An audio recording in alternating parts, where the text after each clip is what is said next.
Vinietzaremos לשון שיעור 8. האזינו לדו-שיח הבא בין רשליקה ליוסף. Dani tiene aquí parientes? Sí, su tío y su tía viven en Tel Aviv. Tienen una familia bastante grande. Entonces, Dani tiene muchos primos y primas. Sí, tiene 3 primos y 2 primas muy hermosas. ¿No tiene sobrinos? Sí, los hijos de David son buenos y muy inteligentes. האזינו לדו-שיח שנית. ¿Dani tiene aquí parientes? Sí, su tío y su tía viven en Tel Aviv. Tienen una familia bastante grande. Entonces, Dani tiene muchos primos y primas. Sí, tiene 3 primos y 2 primas muy hermosas. ¿No tiene sobrinos? Sí, los hijos de David son buenos y muy inteligentes. המילה החדשה במשפט ¿Dani tiene aquí parientes? היא פריינטס, קרובי משפחה. אל פריינטה, לוס פריינטס. כיצד תאמרו קרובי משפחה בלדינו? לוס פריינטס. כיצד יוסף שואל, לדני יש כאן קרובי משפחה? ¿Dani tiene aquí parientes? על פי תשובתה של רשליקה, יש לדני קרובים? Sí, su tío y su tía viven en Tel Aviv. כן, יש לו קרובים. אל טיו, דוד. לטיה, דודה. אל טיו, לטיה, דוד, דודה. היכן גרים הדוד והדודה של דני? Sí, su tío y su tía viven en Tel Aviv. הם גרים בתל אביב. במשפט הבא רשליקה משתמשת במילה בסטנטה, די. בסטנטה גרנדה, די גדולה, גדולה למדי. למי יש משפחה גדולה למדי? לדני או לדודו ודודתו? Tienen una familia bastante grande. Tienen una familia bastante grande. המשפחה הגדולה היא של דודו ודודתו של דני. המילה לבן דוד היא פרימו, אל פרימו. כיצד נאמר בת דודה? פרימה, לפרימה. פרימו, פרימה. מונצ'וס, רבים. מונצ'וס ליברוס, ספרים רבים. מונצ'וס פרימוס, בני דודים רבים.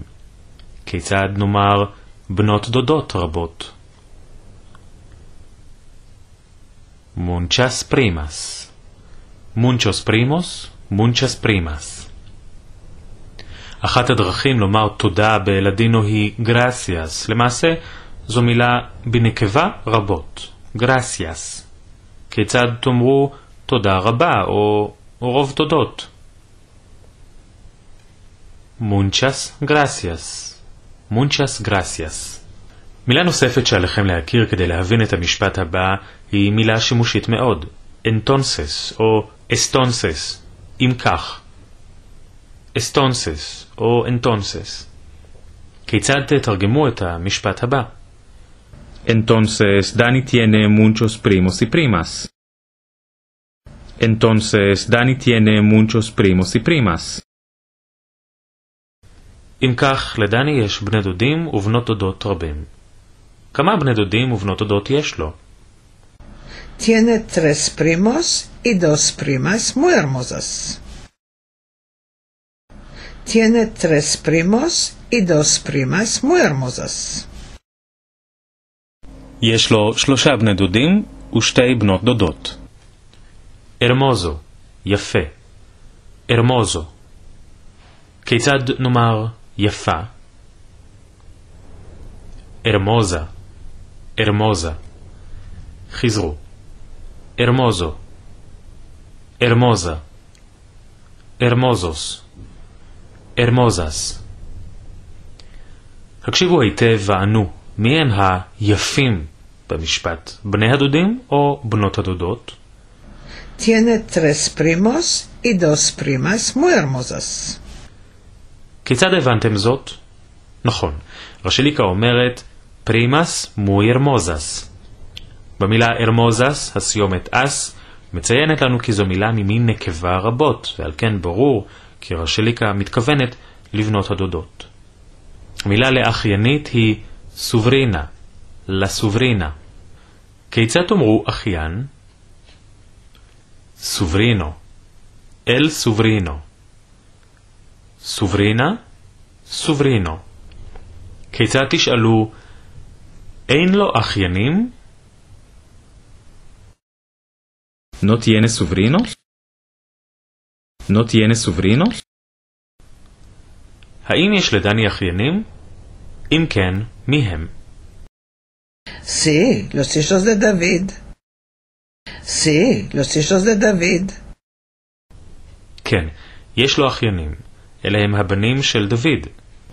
שרה מסתבר מחבבת מאוד את אחייניו של דני, ואומרת עליהם כך. Son buenos y muy inteligentes. אינטליג'נטס, נבונים או נבונות. אינטליג'נטה, אינטליג'נטס. Son buenos y muy inteligentes. הם טובים ומאוד נבונים. כיצד תאמרו הם נבונים ומאוד טובים? Son inteligentes y muy buenos. וכיצד תאמרו הן נבונות ומאוד טובות? Son inteligentes y muy buenas. האזינו לדו-שיח כשכעת אתם מבינים אותו היטב. ¿Dani tiene aquí parientes? Sí, su tío y su tía viven en Tel Aviv. Tienen una familia bastante grande. Entonces Dani tiene muchos primos y primas. Sí, tiene 3 primos y 2 primas muy hermosas. ¿No tiene sobrinos? Sí, los hijos de David son buenos y muy inteligentes. עד כאן ויני את שערי מוס לשון, שיעור 8.